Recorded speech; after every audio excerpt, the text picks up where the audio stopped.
الحمد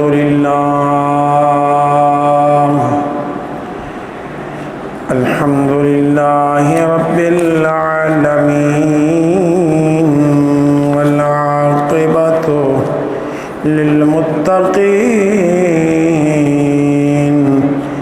والصلاة والسلام على سيد الأنبياء والمرسلين وعلى آله الطاهرين وأصحابه الساجدين وعلى سائر أمته أجمعين. أما بعد فأعوذ بالله من الشيطان الرجيم. بسم الله الرحمن الرحيم.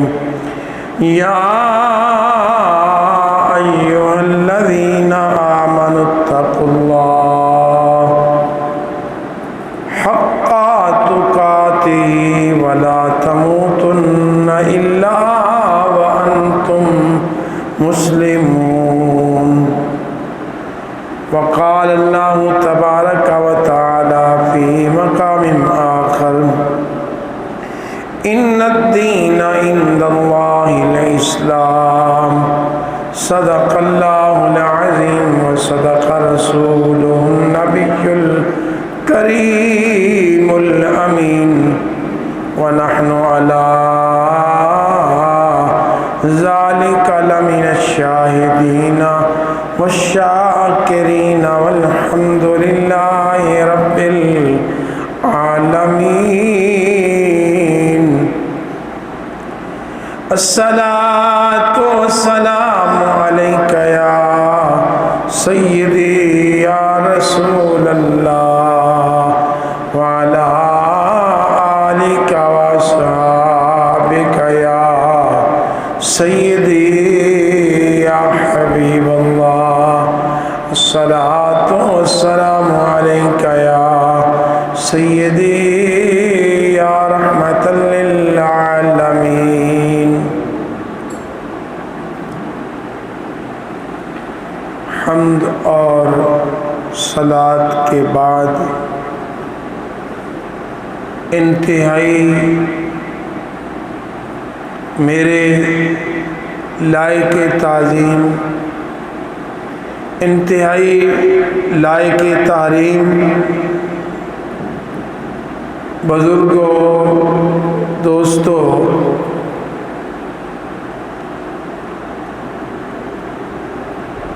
اللہ جل شانہ نے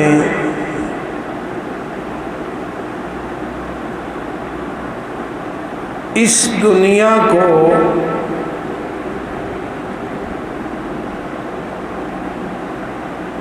جب بنایا تو بے شمار مخلوقات سے اس کو سجایا. تو اس جہان کو حقیقتاً جس نے آباد کیا ہے وہ حضرت انسان ہے، اور جس نے اس دنیا کو، اس زمین کو، اس ارض کو بنجر کر دیا وہ بھی انسان ہی ہے. تو یہ روئے زمین مختلف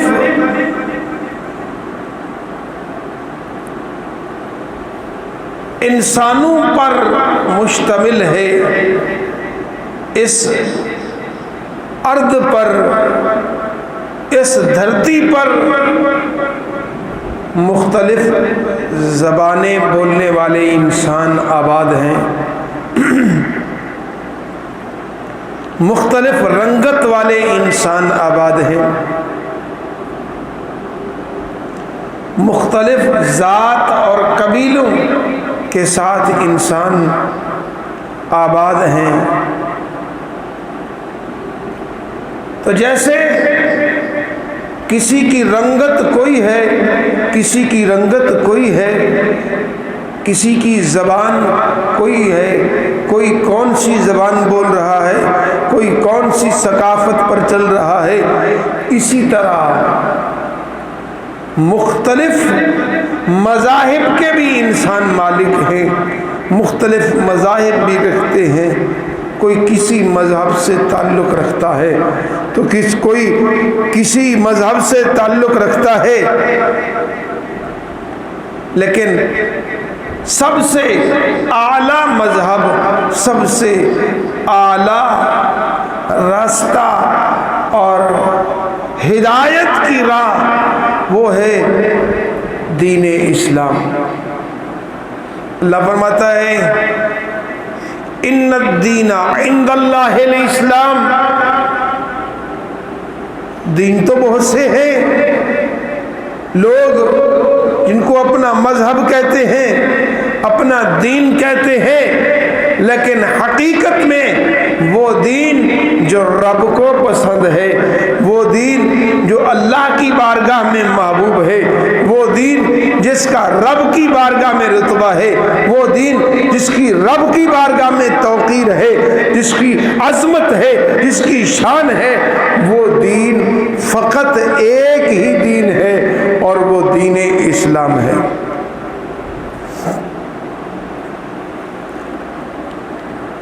آج جس معاشرہ میں ہم لوگ جی رہے ہیں، یہ معاشرہ وہ ہے، یہ معاشرہ وہ ہے جس میں بظاہر مساوات کا بڑا درس دیا جاتا ہے،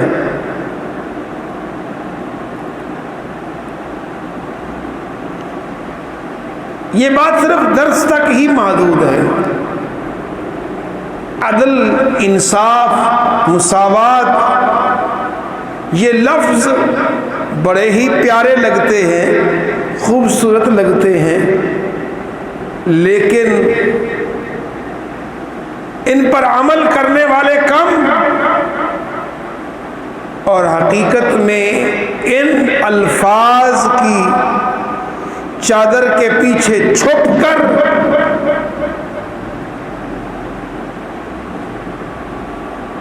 دین کے ساتھ بھی دشمنی کی جاتی ہے اور دینداروں کے ساتھ بھی دشمنی کی جاتی ہے۔ تو انہی نظائر میں سے، انہی نظریات میں سے ایک نظریہ یہ بھی نظر آتا ہے لوگوں کی زبان پر کہ جی نفس انسانیت میں کسی کو کسی پر برتری نہیں ہے، انسان ہونے کے ناطے خواہ کسی کا کوئی بھی مذہب ہو، خواہ کسی کا کوئی بھی دین ہو، کہا کہ کسی کو کسی پر مرتبہ فضیلت نہیں ہے، سب برابر ہیں، خواہ کوئی ہندو ہو، خواہ کوئی مسلم ہو، خواہ کوئی سکھ ہو یا کوئی یہودی ہو یا کوئی عیسائی ہو، نصرانی، سب ایک جیسے ہیں انسانیت کے اعتبار سے۔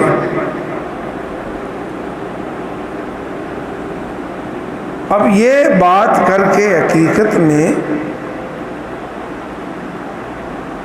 مسلمان کے دل میں جو جذبہ ہے، جذبہ ایمانی ہے، جو ایمان اور دین کے ساتھ ایک لگاؤ ہے، اس کو نکالنا چاہتے ہیں کہ چلو مسلمان اسلام نہ چھوڑے تو اسلام کے ساتھ جو اس کا لگاؤ ہے وہ تو کم ہو جائے، دین نہ چھوڑے مگر دین کے ساتھ جو اس کی محبت ہے وہ تو کم ہو جائے۔ میرے بھائیوں، ایسا ہرگز نہیں ہے کہ کہ سارے کے سارے برابر ہوں۔ اللہ فرماتا ہے یا ایھا الذین آمنوا اتقوا اللہ حق تقاتہ ولا تموتن الا وانتم مسلمون۔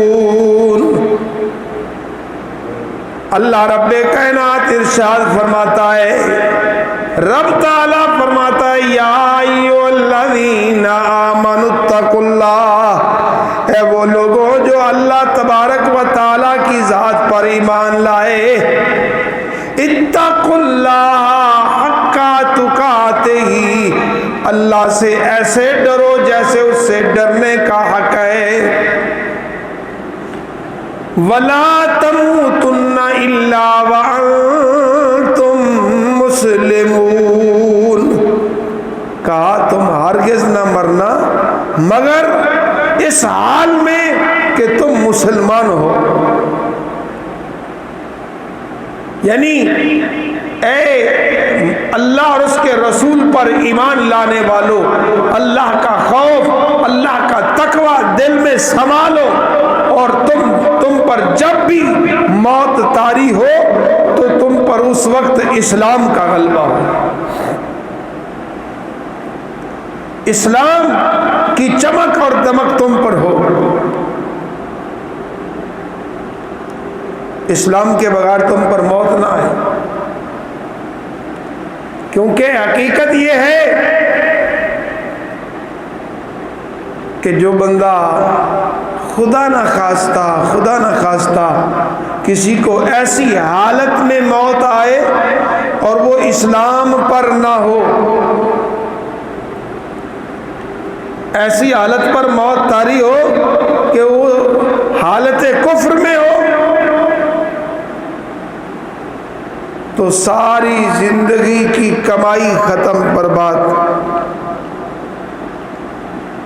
ساری زندگی نیکوں والے کام کرتا رہا، جنتی والے کام کرتا رہا، اہل جنت والے کام کرتا رہا، لیکن زندگی کے آخری لمحات میں ادھر سے اس کی زبان پر کفر آیا، ادھر اس پر موت طاری ہو گئی، تو ساری زندگی کی کمائی وہ سب برباد ہو گئی، سارے اعمال برباد ہو گئے، زیرو پر آ گیا۔ میں سمجھانے کے لیے ایک مثال دینے لگا ہوں۔ ویسے تو دین اسلام کا ایک رتبہ ہی بہت بلند ہے، صرف سمجھانے کے لیے عرض ہے۔ وہ ایک نا وہ گیم ہوتی ہے ایک، تو لوڈو کھیلتے ہیں لوگ، اس کی بیک سائڈ پر گیم ہوتی ہے سانپ والی، تو جب بندہ کھیلتے کھیلتے 98 پر جاتا ہے تو وہاں ایک سانپ بیٹھا ہوتا ہے جو اس کو گھسیٹ کر 0 پر لے آتا ہے۔ بس سمجھیے ایسے ہی ہے، ایک بندہ اسلام لے آیا، ساری زندگی نیکیاں کرتا رہا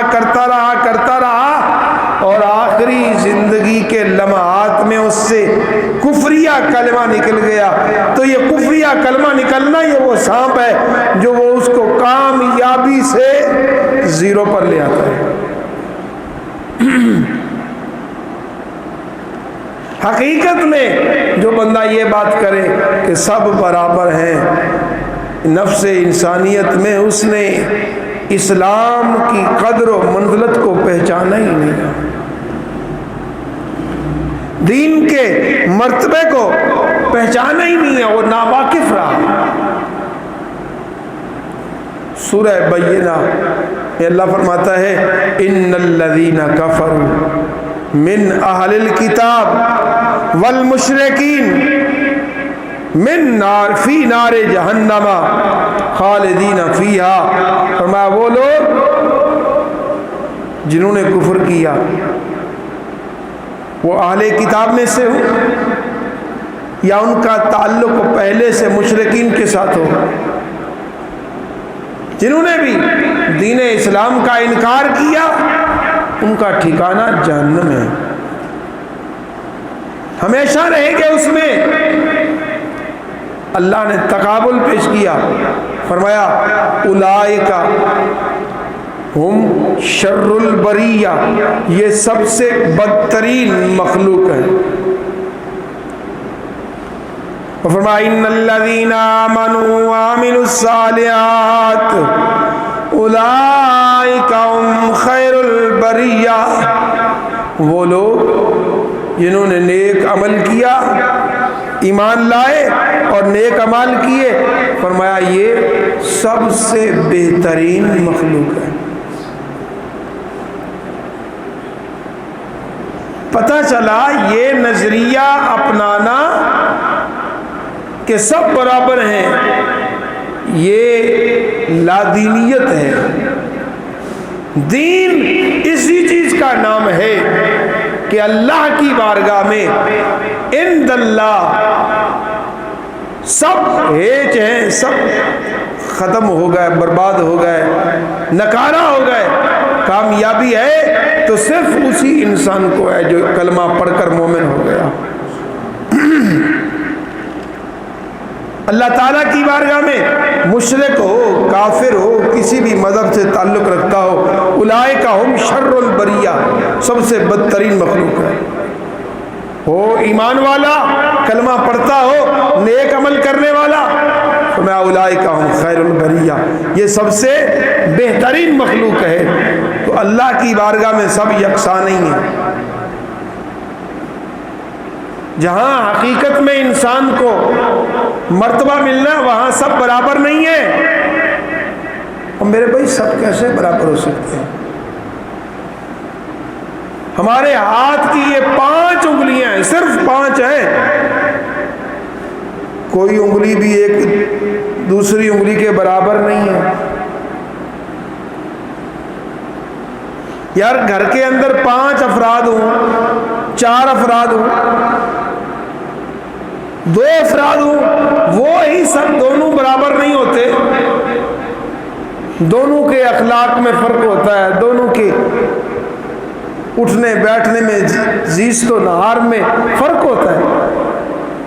تو یہ کیسے ہو سکتا ہے کہ 2 مختلف مذاہب بھی رکھتے ہوں، انسان ہوں مختلف مذہب رکھنے والے اور سب برابر ہوں؟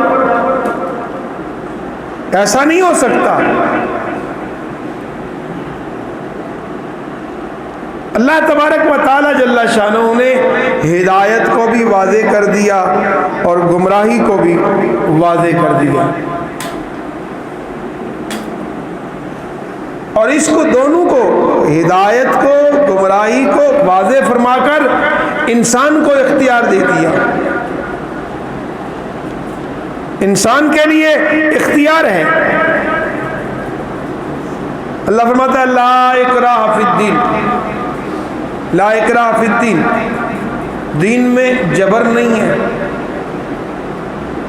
قد تبین الرشد، ہدایت واضح ہو چکی ہے۔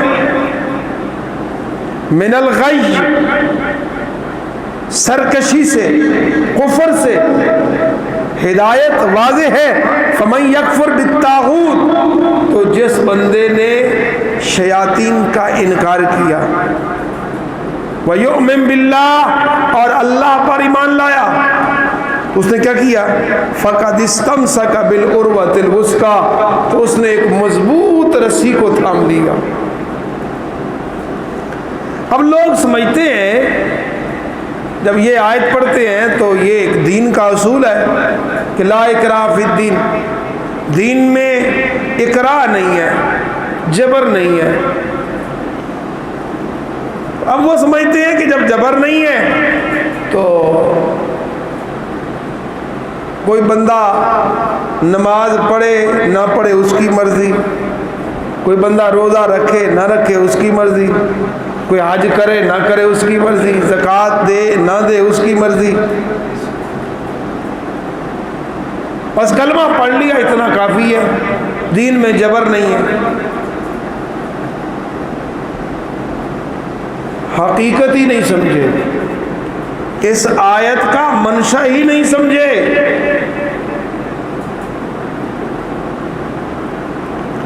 ایسا نہیں ہے جیسا کہ ہم لوگ اس آیت کا منشا سمجھ بیٹھے ہیں کہ دین کے اندر کوئی، اسلام کے اندر کوئی سختی نہیں ہے، جو چاہے بندہ کرتا رہے. اگر اسی چیز کا نام دین ہوتا کہ انسان شتر بے مہار ہو جائے، یعنی اونٹ کی نکیل نکال دو اور اونٹ کا جدھر رخ آئے جدھر دل کرے گھومتا پھرے، اگر اسی چیز کا نام دین ہے تو پھر پیغمبر کس لیے ہے؟ پھر نبیوں کے آنے کا مقصد کیا ہے؟ وہ تو مقصد ہی بہت ہو جاتا ہے.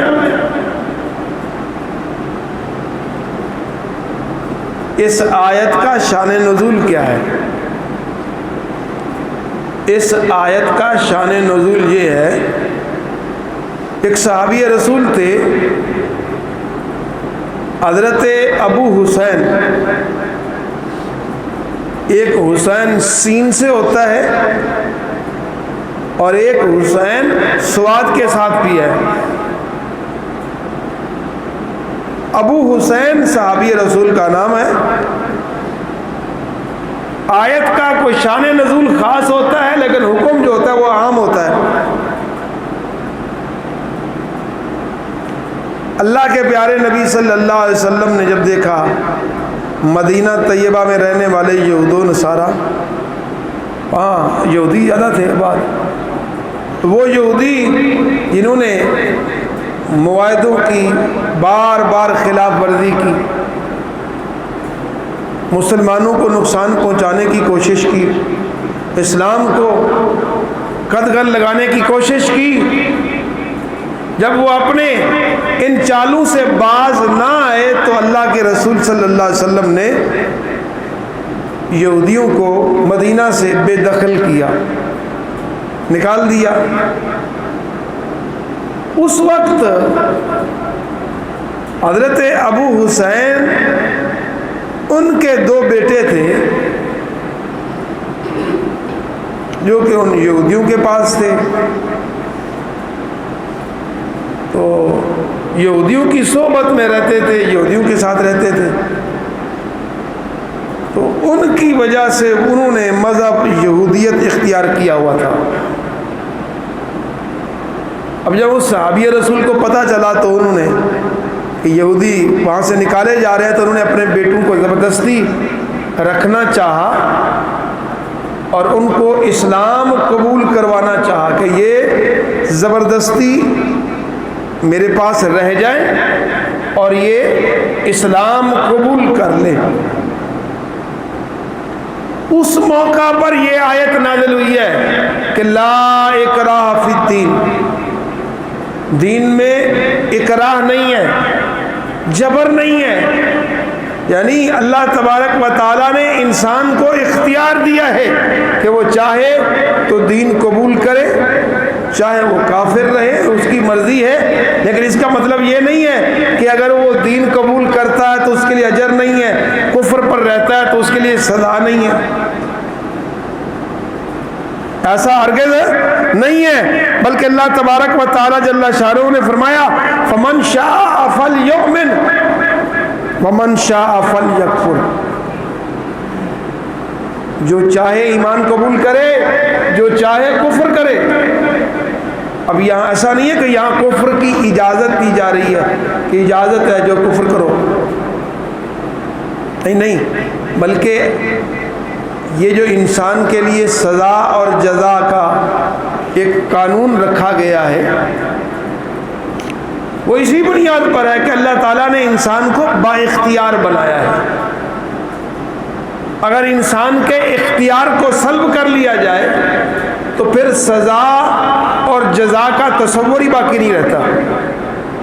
کہ کوئی بندہ جرم کرے اس کے لیے سزا نہیں بنتی، کوئی بندہ اچھا کام کرے اس کے لیے جزا نہیں بنتی.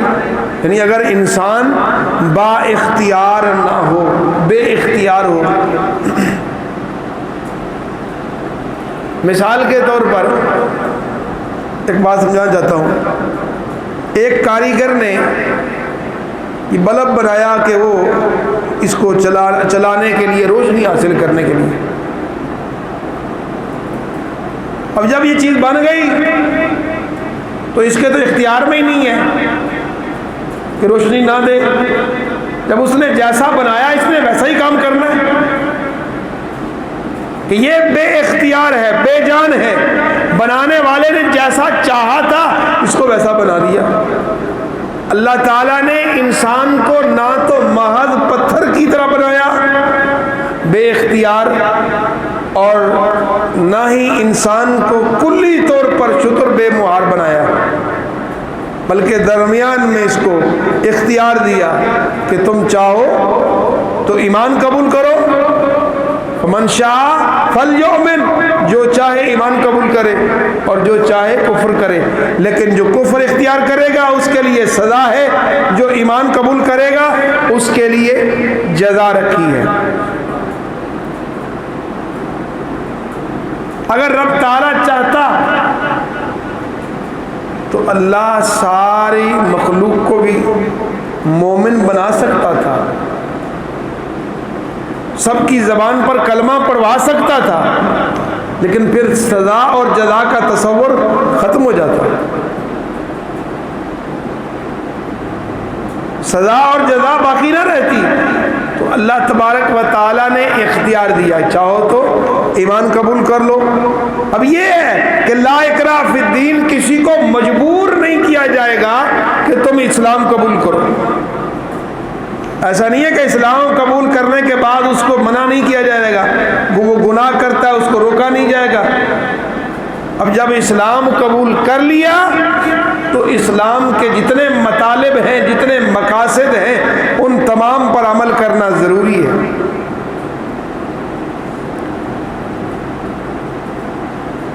اور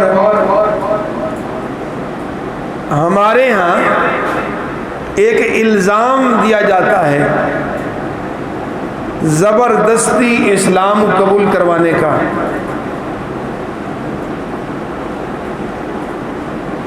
پوری جو تاریخ ہے اسلام کی, اس ساری تاریخ میں دیکھ لیں, اسلام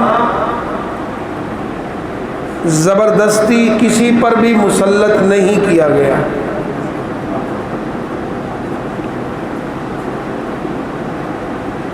اور زبردستی مسلط ہو بھی نہیں سکتا,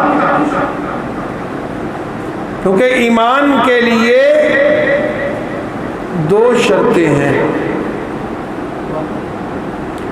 ایمان لانے کے لیے دو شرطیں ہیں,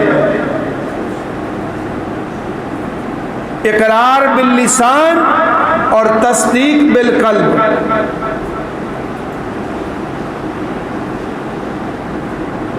اللہ کی وحدانیت کا اقرار کرے گا, کتابوں کا, رسولوں کا, ملائکہ کا, وہ سارا اقرار باللسان. کسی شخص سے بھی زبردستی اقرار باللسان تو کروایا جا سکتا ہے, لیکن تصدیق بالقلب نہیں کروائی جا سکتی.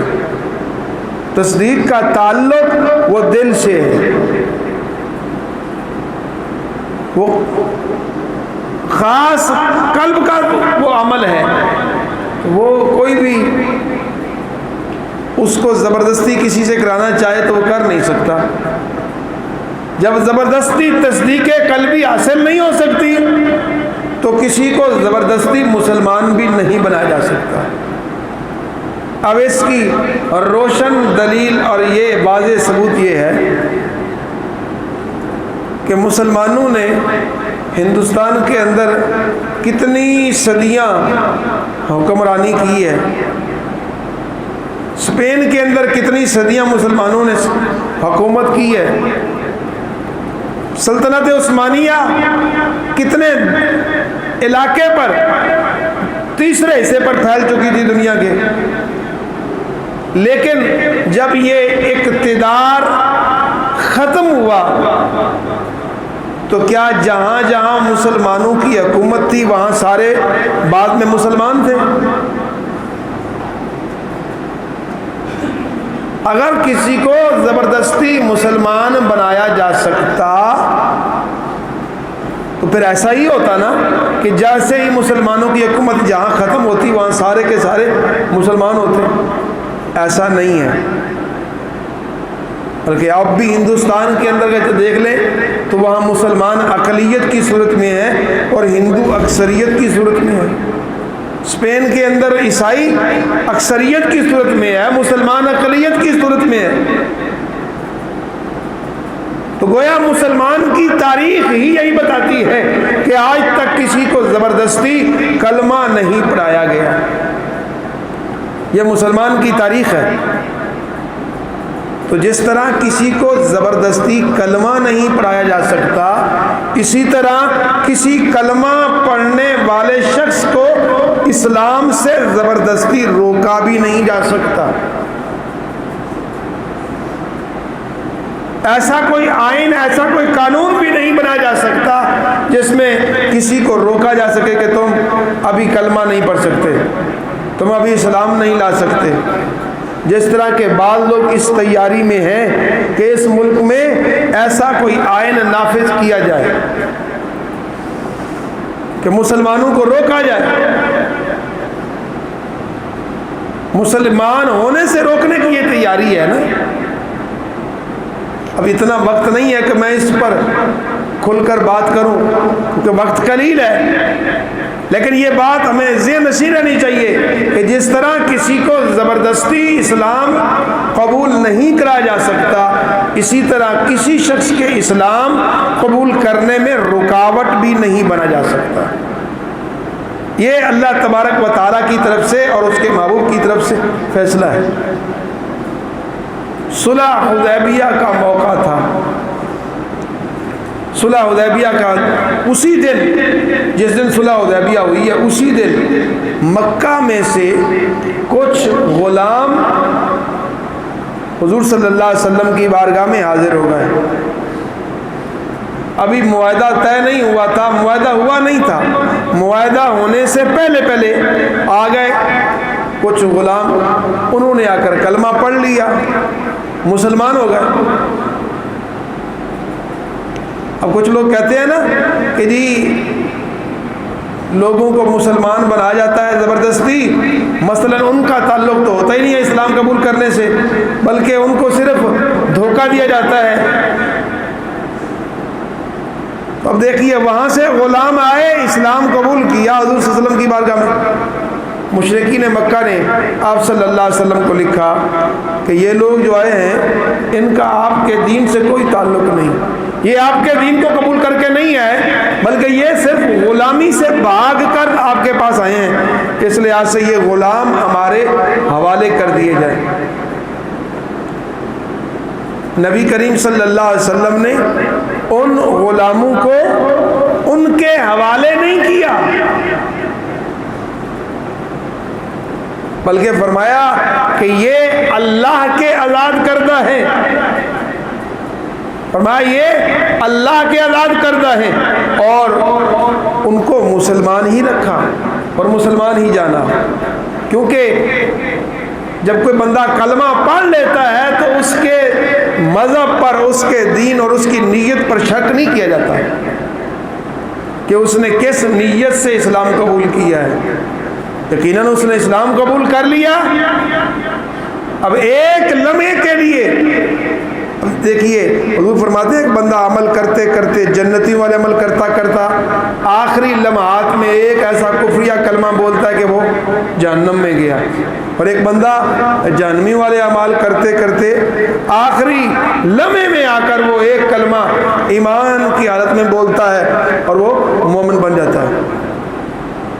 کتنی مثالیں موجود ہیں، اور یہاں ایسے قوانین بنانے کی تیاری ہے کہ 18 سال سے پہلے اسلام قبول نہ کیا جا سکے۔ اب دیکھو یہ وہ آئین بنا چاہتے ہیں جس میں کیا حضرت علی مرتضیٰ رضی اللہ تعالیٰ عنہ 10 سال کی عمر میں اسلام قبول کر رہے ہیں، حضرت ابو سعید خدری رضی اللہ تعالیٰ عنہ 13 سال کی عمر میں اسلام قبول کر رہے ہیں۔ وہ اسلام کے 2 شاہ سوار جنہوں نے ابو جہل جیسے کافر کو قتل کیا، انہوں نے 12 سال کی عمر میں اسلام قبول کیا۔ تو وہ جو دشمن تھا اسلام کا، کہا جاتا ہے کہ دنیا میں بڑے بڑے فرعون آئے ہیں، پر فرعون سے بھی بڑا فرعون جو تھا ابو جہل تھا۔ کیوں؟ فرعون جب مرنے لگا نا تو اس نے کہا تھا کہ آمن تو برب موسیٰ، میں موسیٰ علیہ السلام کے رب پر ایمان لایا اور ہارون علیہ السلام کے رب پر ایمان لایا۔ رب فرماتا ہے کہ اب نہیں، اب تو غرق ہو رہا ہے، عذاب آ چکا ہے، اب تیرا قبول توبہ نہیں ہو سکتی۔ یعنی فرعون